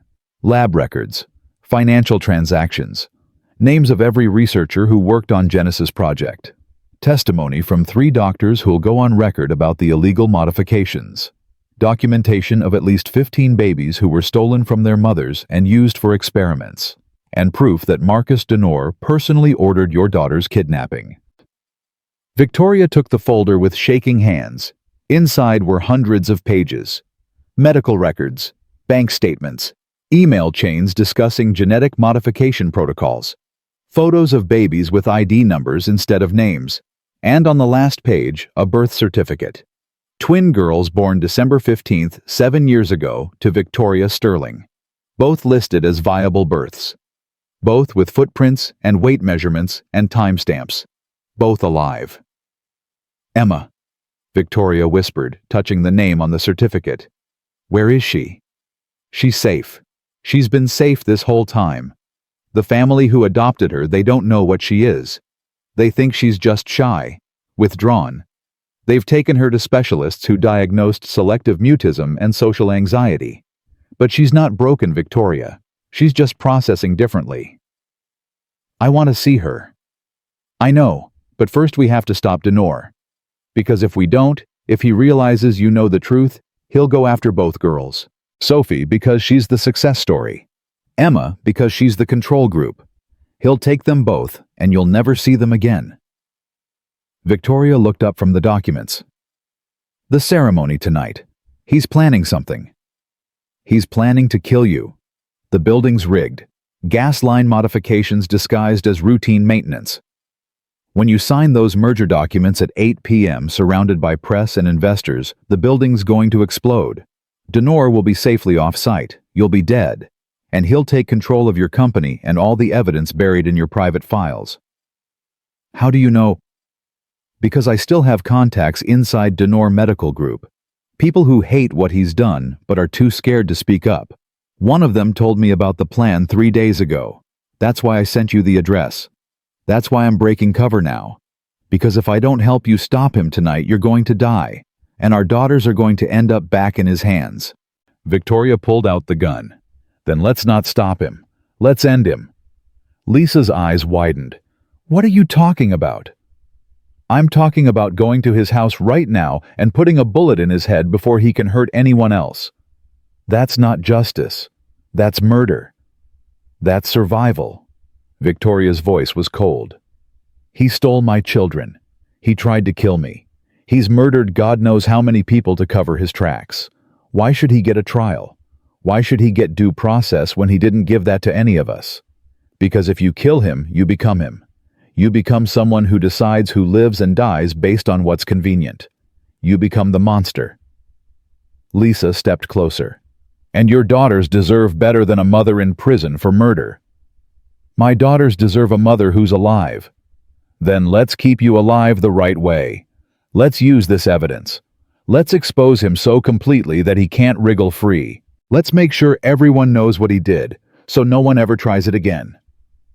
Victoria wanted to argue, wanted to grab those documents and go put 3 bullets in Marcus Denor's chest. wanted revenge so badly she could taste it. But Sophie's voice echoed in her head. You can choose revenge, or you can choose us. How? Victoria asked. How do we expose him without getting killed in the process? We give the evidence to someone he can't touch. Someone with enough power and public profile that making them disappear would raise too many questions. Who? You. Lisa smiled slightly. You're Victoria Sterling. You own half of Manhattan. You're on the cover of Forbes. If you walk into that ceremony tonight and instead of signing the merger documents, you expose everything Denore's done in front of cameras and witnesses, he can't make that disappear. The explosion won't matter. The building can blow up with him inside, and you'll be the hero who exposed the villain. Victoria's mind raced. He'll deny everything. Not with this evidence, not with doctors willing to testify, not with DNA proof that Sophie and Emma are genetically modified, not with financial records showing he paid off half of New York Presbyterian's staff. Lisa's voice was firm. You go in there tonight, you make him think you're signing, and then you burn his whole world down on live television. He'll try to kill me before I can talk. Not if you have protection. Not if you have people around you who know what's happening and are ready to intervene. Who can I trust? He has people everywhere. You can trust Michael. You can trust Daniel Park. And you can trust me. Lisa pulled out a phone. I've been in hiding for 18 months, but I still have friends. People who owe me favors. I can have 20 witnesses at that ceremony who'll make sure nothing happens to you. But Victoria, you have to be willing to risk everything. Because once you start talking, once you expose Genesis Project, your life will never be the same. The press will dig into every corner of your history. Your enemies will use this against you. Some people will call you a hero. Others will call you a conspiracy theorist. Are you ready for that? Victoria thought about Sophie's drawings, about Emma living 3 blocks away, silent and isolated and waiting, about all the other Genesis children out there lost or damaged or dead. I've spent 20 years building an empire, Victoria said. Time to tear one down. They spent the next 4 hours planning. Lisa made calls. Victoria reviewed documents. By 6 p.m. they had a strategy. By 7, they had backup. And by 7:30, Victoria was standing in front of Sterling Tower in a suit that cost more than most people's cars holding documents that would destroy a man. Daniel met her at the entrance. Security's in place. I've got 8 people inside who know what's happening. The moment you start talking, they'll make sure the cameras keep rolling. And the building. Evacuation plans ready. The second you're done, we get everyone out. Bomb squads on standby 2 blocks away. Victoria nodded. Where's Michael? Inside with Sophie. She insisted on coming. Said the whispers told her she needed to be here. Absolutely not. I'm not putting her in danger. Try telling her that. Daniel's expression was grim. She says if she's not here, you'll die. Says the whispers are very clear. Sophie has to be in the room or the bad man wins. Victoria closed her eyes. A 7-year-old child shouldn't have to be part of this. But Sophie wasn't a normal 7-year-old. And maybe that was the point.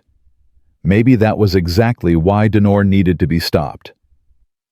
Fine. But she stays near the exit. And the second things go wrong, Michael gets her out. No arguments. Already arranged. Victoria walked into the lobby. The ceremony was set up in the main atrium. 200 people. Investors, press board members. And at the center of it all, standing beside a table with merger documents, was Marcus Denore. He looked exactly like his photos. Silver hair, expensive suit. The kind of smile that probably made hospital administrators sign whatever he wanted. When he saw Victoria, his smile widened. Victoria, wonderful to see you. I was worried after the helicopter incident. So glad you're all right. Victoria shook his hand and resisted the urge to break his fingers. Takes more than a mechanical failure to stop me, Marcus. Indeed. Shall we get started? I know everyone's eager to celebrate this historic merger. Historic. That was one word for it. They moved to the table. Cameras clicked. Someone handed Victoria a pen. The document sat between them, 40 pages of legal language that would give Denori everything he wanted. Victoria picked up the pen. Denor's smile was triumphant. And then Victoria set the pen down. Actually, there's something I need to say first. Denor's smile flickered. Victoria, the cameras are rolling. Now's not the time for speeches. Now's exactly the time. Victoria turned to face the crowd, to face the cameras. 7 years ago, I gave birth to twin daughters, premature, high-risk pregnancy. I was told both babies were stillborn. I held one for 10 minutes before they took her away. I grieved. I moved on. And I never knew I'd been lied to. The room went silent. What are you doing? Denor's voice was sharp. I'm telling the truth. Something you've never done. Victoria pulled out the documents Lisa had given her. My daughters weren't stillborn. They were stolen. Taken by doctors working for Genesis Project, a illegal genetic modification program run by Denor Medical Group.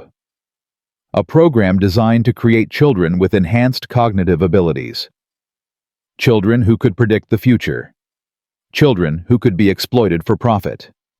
This is insane, Denor said, but his face had gone pale. Security, remove her. I wouldn't do that if I were you. Daniel stepped forward with 8 other security personnel.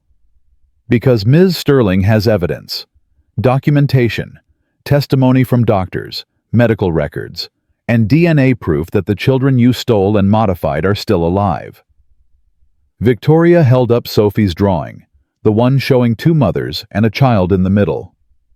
One of my daughters is here tonight, Sophie Chen, 7 years old, raised by a woman who thought she was adopting an unwanted baby, a woman who discovered the truth and has been hiding from you for 18 months, a woman who's been gathering evidence of your crimes. Lisa stepped out from the crowd. Gasps rippled through the room. Michael stood beside her holding Sophie's hand. Denori's carefully controlled expression cracked. You're dead. I was dead. Lisa's voice carried across the atrium.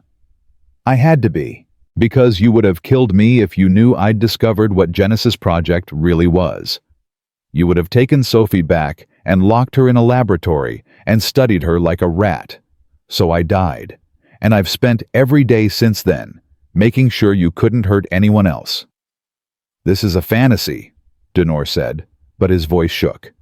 You're both delusional, grief-stricken. This is a publicity stunt. Then explain these.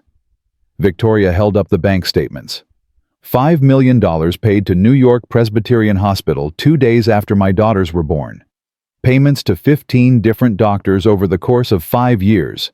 Shell corporations funding genetic research that was never approved by any ethics board. And communications between you and various hospital administrators discussing subject acquisition and modification protocols. Those are forgeries.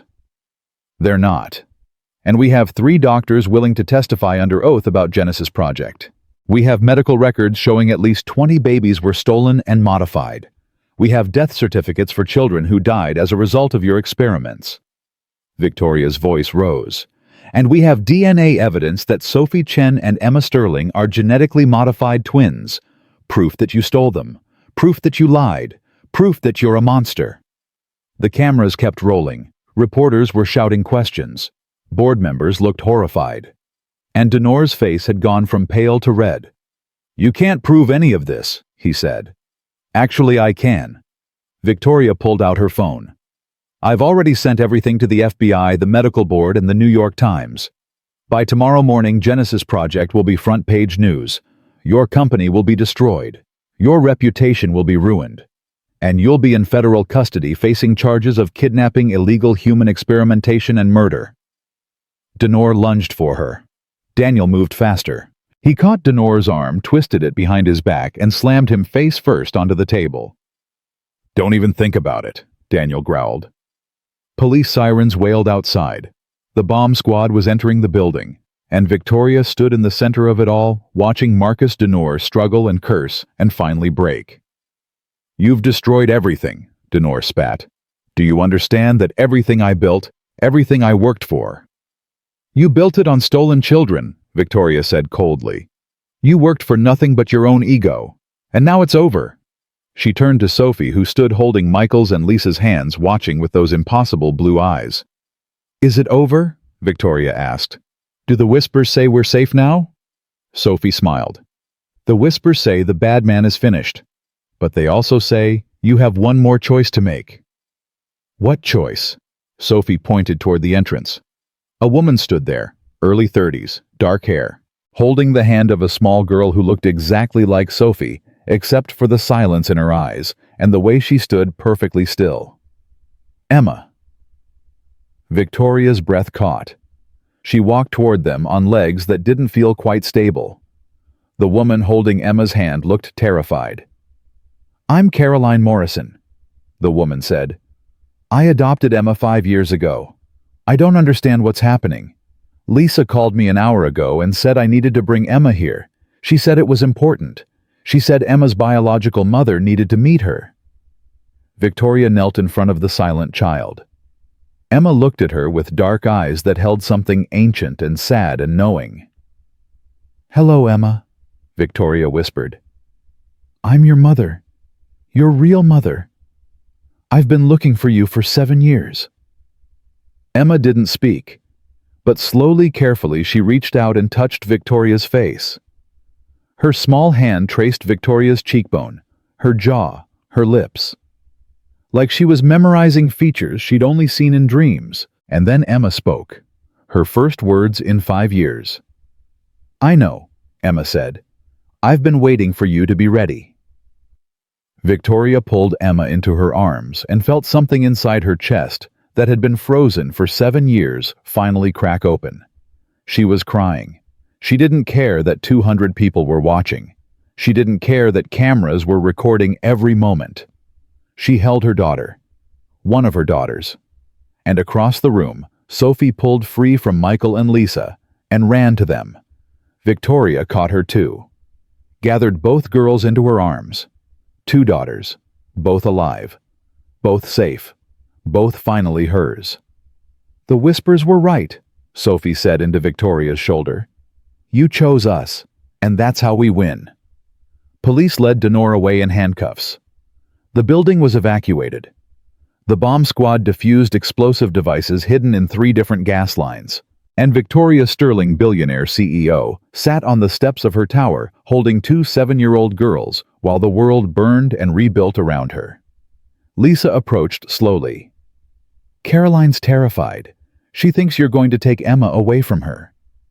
Victoria looked at the woman who'd raised her daughter for 5 years, who'd loved her and cared for her and never known the truth.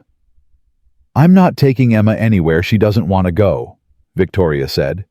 "Caroline is her mother too. She's earned that title. And Emma deserves stability and love and people who've been there all along." "What about Sophie?" Michael's voice was quiet. "What about me?" Victoria met his eyes. "You're her father. You've been her father since the day Lisa brought her home. That doesn't change because I'm her biological mother. Sophie needs you, and I'm not going to take that away from her." Michael's eyes filled with tears. "Thank you." "But I want to be part of their lives," Victoria said. "Both of them, both. I want visitation. I want birthdays and holidays and phone calls. I want to know them. I want them to know me. Can we make that work?" Lisa nodded. "We can make that work." Caroline hesitated. "Emma's been through so much. The modifications damaged her neural pathways. She processes information differently. She doesn't always understand social cues. It's been hard." "I know," Victoria said gently. "And I'm not going to disrupt her life. But I'd like to try to know her. If Emma wants that. If you'll let me." Emma, still silent, pressed closer to Victoria's side. That was answer enough. The press descended. Questions flew like bullets. Victoria answered some, ignored others. And through it all, she held her daughters close and felt something she hadn't felt in 20 years. Peace. 2 weeks later, Victoria stood in front of her board and resigned as CEO of Sterling Enterprises.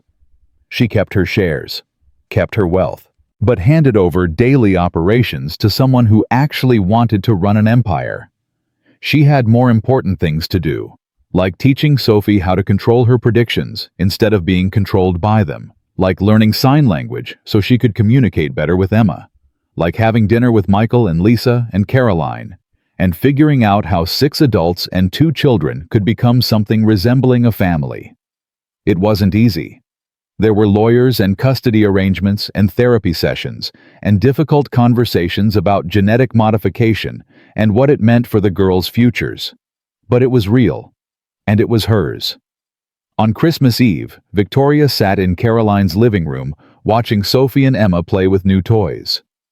Michael was helping Caroline cook dinner. Lisa was reading a book. And Victoria felt something she'd been chasing for 20 years finally settle into place. She'd lost her empire, lost her company, lost the armor she'd worn for so long she'd forgotten what was underneath, but she'd gained everything that mattered. "Mommy, after," Sophie said, climbing into Victoria's lap. "The Whispers have a message for you." "What do they say?" "They say thank you. They say you chose right. They say love always wins in the end if you're brave enough to fight for it." Victoria held her daughter close and watched Emma smile at something Michael said and felt Lisa's hand rest gently on her shoulder. "Tell the Whispers," Victoria said, "that I'm finally listening." But peace didn't last. It never did when men like Marcus Dunor still had power. 3 days after Christmas, Victoria received a call from Daniel at 2 in the morning. "He's out." Victoria sat up in bed, heart pounding. "What do you mean he's out?" "Dunor. Posted bail 2 hours ago. 5 million cash. His lawyers argued he wasn't a flight risk because of his medical condition. Judge bought it." "What medical condition?" "Stage 4 pancreatic cancer, diagnosed 6 months ago. His lawyers say he has maybe 3 months to live.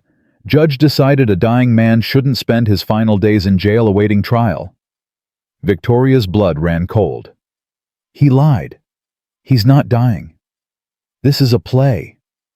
Medical records look legitimate. Multiple doctors, biopsy results, treatment plans. He bought them.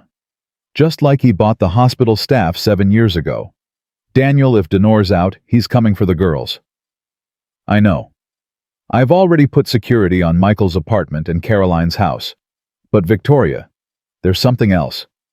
One of the doctors who was supposed to testify against him, Dr. Sarah Westfield. She recanted her statement this morning, said she was confused, said the documents she signed were taken out of context. Victoria threw off her covers, reached for clothes. He got to her. Or threatened her family. Either way, our case just got weaker, and there's more. The FBI agent handling the investigation reassigned. New agent took over yesterday, someone with ties to Dunor's legal team. They're burying it. They're trying. But Victoria, the story's already out there. The press coverage has been massive. They can't make it disappear completely. They can make the criminal case disappear. They can drag this out until Dunor actually dies, or until people stop caring. And in the meantime, he's free to come after us. Victoria pulled on jeans, grabbed her coat. "I'm going to Michael's. I'll meet you there." Victoria drove through empty streets with her phone on speaker, calling everyone who mattered. Lisa didn't answer. Neither did Caroline. Michael picked up on the 4th ring voice, thick with sleep. "Ms. Sterling, what's wrong? Is Sophie there? Is she safe?" "She's asleep in her room. Why, what happened?" "Dunor posted bail. He's out. I need you to wake Sophie up and get out of that apartment right now." "You think he'd come here?" "I think he's a desperate man who knows his empire is crumbling. I think he'll do anything to protect himself. And the biggest threat to him right now is a 7-year-old girl who can testify about Genesis Project." Victoria ran a red light. "Please, Michael. Get Sophie and go. I'll meet you somewhere safe. Okay. Okay. Give me 5 minutes. Victoria hung up and immediately called Caroline. Still no answer. She tried Lisa again. Nothing. Something was wrong. She pulled up to Michael's building just as Daniel arrived in his own car. They took the stairs 2 at a time, both breathing hard by the time they reached the 5th floor. The apartment door was open. Victoria's hand went to the gun in her coat pocket. Daniel pulled his own weapon. They moved inside, carefully clearing each room with the kind of precision that came from too many years dealing with corporate threats that sometimes turned physical. Michael's bedroom was empty. So was Sophie's. But in Sophie's room, Victoria found something that made her stomach drop. Drawings. Dozens of them. All fresh. All showing the same image. 2 little girls in a white room. A man in a doctor's coat standing over them. And written in purple crayon across every single picture, "He's taking us back." "They're gone," Victoria whispered. "Denor has them." Daniel was already on his phone. "I'm calling the police." "The police can't help. Half of them are probably on his payroll." Victoria looked at the drawings, her mind racing. "Sophie left these for us. She knew he was coming. The whispers warned her, which means she knows where he's taking them. How does a drawing of a white room tell us where they are?" Victoria picked up one of the pictures, studied it closely.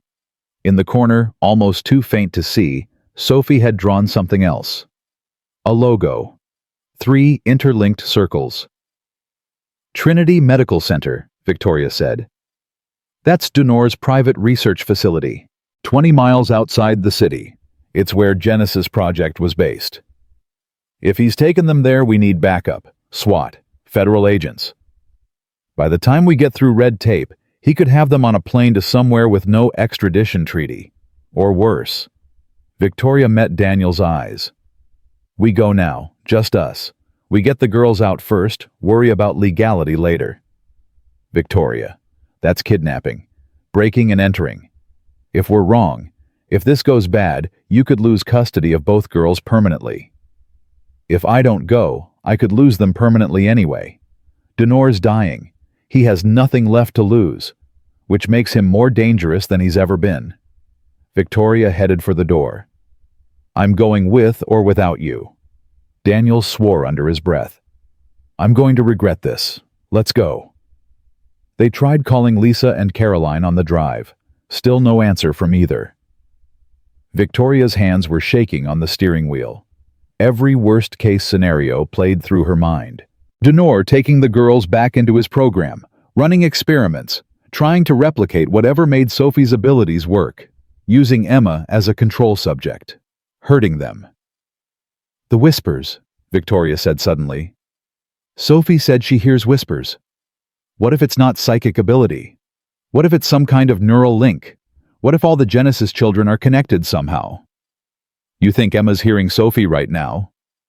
"I think if they modified their brains to process information differently, maybe they created an unintended connection. Maybe that's how Sophie knows things before they happen. She's not predicting. She's receiving information from Emma, who processes probability differently because of how her modifications manifested." Daniel glanced at her. "That's a hell of a theory. Do you have a better explanation for how a 7-year-old predicted a helicopter explosion down to the second?" "No, but if you're right, if the girls are connected, can we use that? Can we communicate with them somehow?" Victoria thought about the drawings Sophie had left, about how she'd known to warn them, even though Denor must have taken them by surprise. "Emma's been silent for 5 years, Victoria said slowly. "Everyone thinks she's catatonic or has selective mutism. But what if she's just been listening, processing, waiting for the right moment to speak because she knew speaking too soon would alert Denor that his modifications had worked?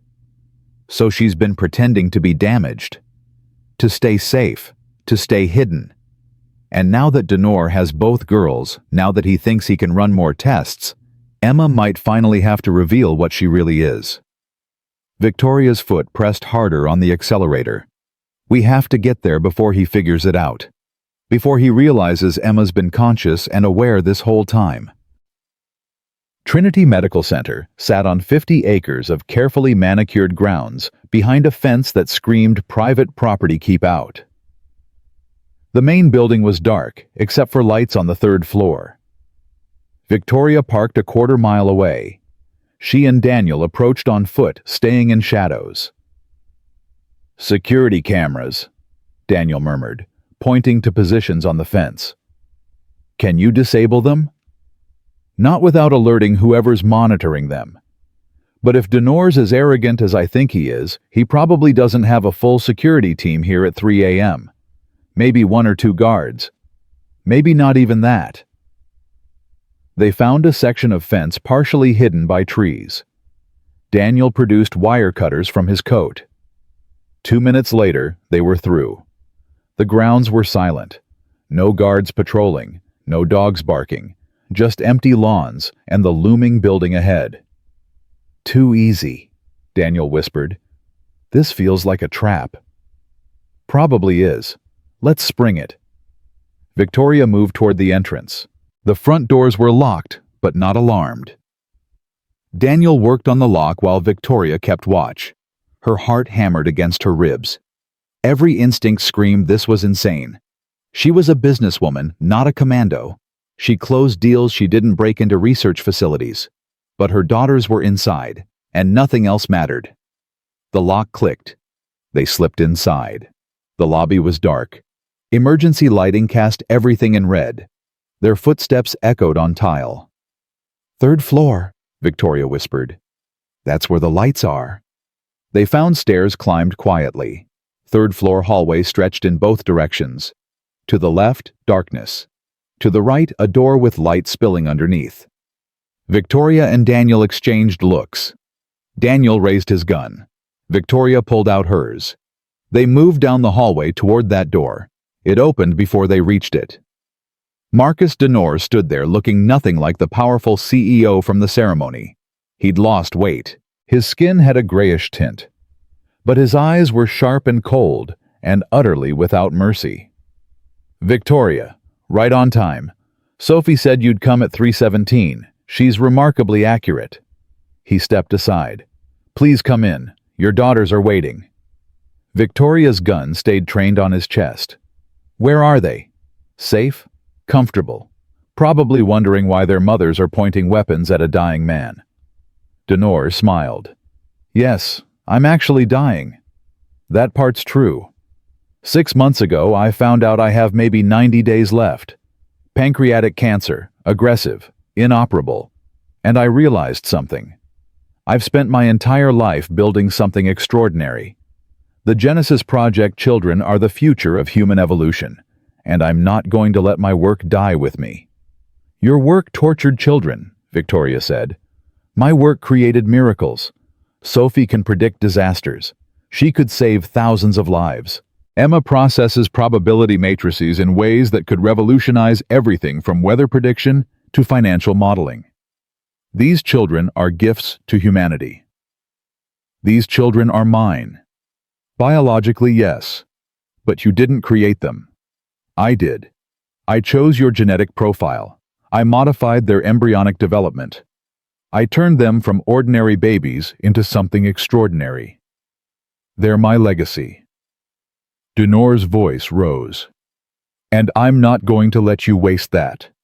I'm not going to let them grow up thinking they're damaged or different or wrong. I'm going to document everything, record their abilities, create a blueprint so others can continue my work after I'm gone." "You're not touching them." "I already have.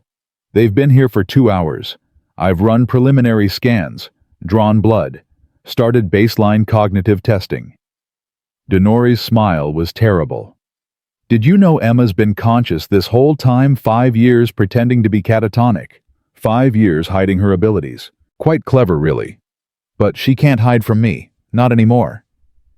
Victoria's finger tightened on the trigger. "Last chance. Tell me where they are. Or what you'll shoot me. I'm already dying, Victoria. You can't threaten a dead man." Denor stepped closer. "But I can threaten you. I can threaten Michael and Lisa and Caroline. I can make their lives hell. Custody battles, criminal charges. I still have enough money and power left to destroy everyone you care about, unless you cooperate. Cooperate how? Sign custody of both girls over to me. Let me finish my research. When I die in 3 months, you can have them back, complete with full documentation of their abilities and treatment protocols. You'll know exactly what they are and how to help them. Everyone wins. Except the part where you torture my children for 3 months. I'm not torturing them. I'm studying them. There's a difference. Victoria's hand shook with the effort of not pulling the trigger. No deal, Denor sighed. I hoped you'd say that. Because you see, Victoria, I've already taken out insurance. Lisa Chen is here too. And Caroline Morrison. Both sedated. Both wired to a system that will administer a fatal dose of sedative if I don't enter a code every 12 hours. You shoot me, they die. You call the police, they die. You do anything except cooperate, they die. Victoria's world tilted. You're bluffing. Am I? Would you like to see them? They're in the next room, sleeping peacefully. For now. Dunor's expression was calm. I told you. I'm dying. I have nothing left to lose. But you do. You have your daughters. You have the women who helped raise them. You have a choice. Give me 3 months to finish my life's work, or watch everyone you love die. Daniel's gun never wavered. If you hurt them, I'll make sure your last 3 months are hell. You'll make sure my last 3 months are documented in peer-reviewed journals, Mr. Park. Because that's the deal. I get my research. Victoria gets her family. Everyone walks away alive. Dunori looked at Victoria. What do you say? Are you willing to sacrifice 3 months to save them? Victoria's mind raced. This was exactly what Dunor wanted. Control. Power. The ability to finish his work before death took him. If she agreed, if she gave him access to Sophie and Emma. There was no guarantee he'd stop at 3 months. No guarantee he wouldn't hurt them. No guarantee any of them would survive.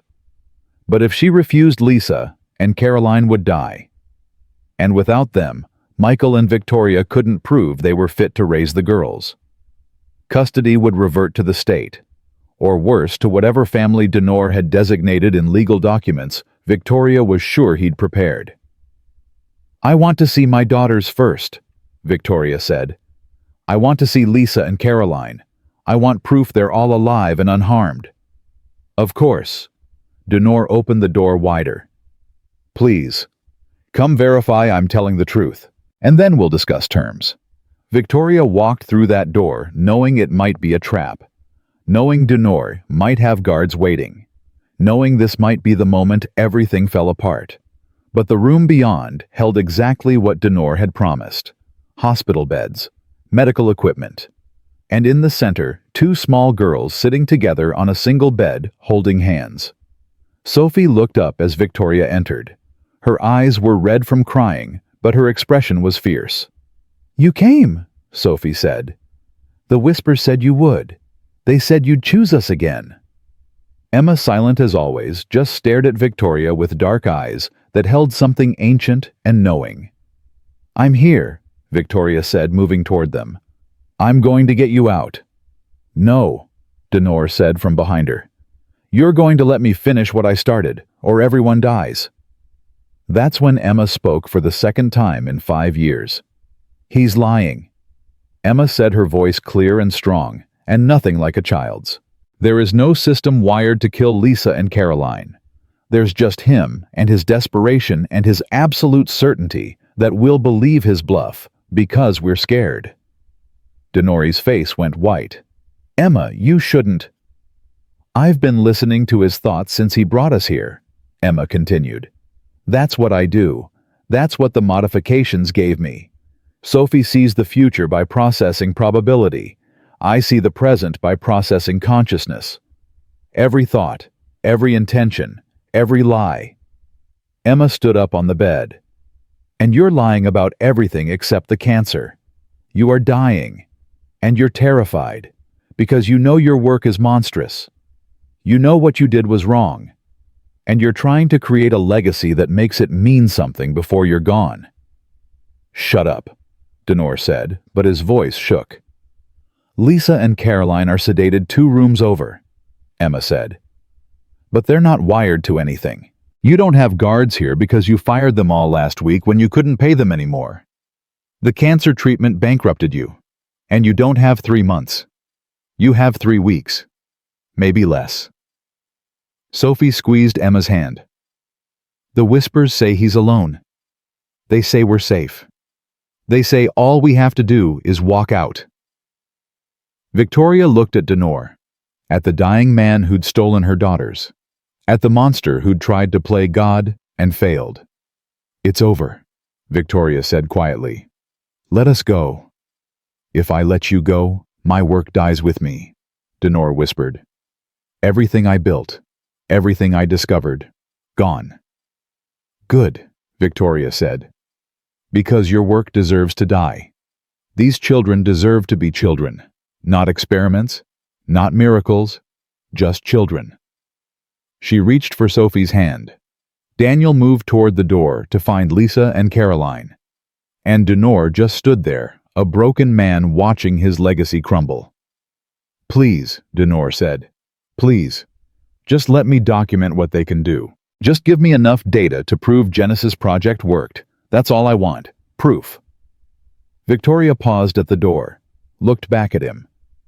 You want proof your work mattered. Here's your proof. You stole children from their mothers. You traumatized families. You murdered people to cover your tracks. And in the end, the only thing you created was pain. That's your legacy, Dr. Denor. That's what you'll be remembered for.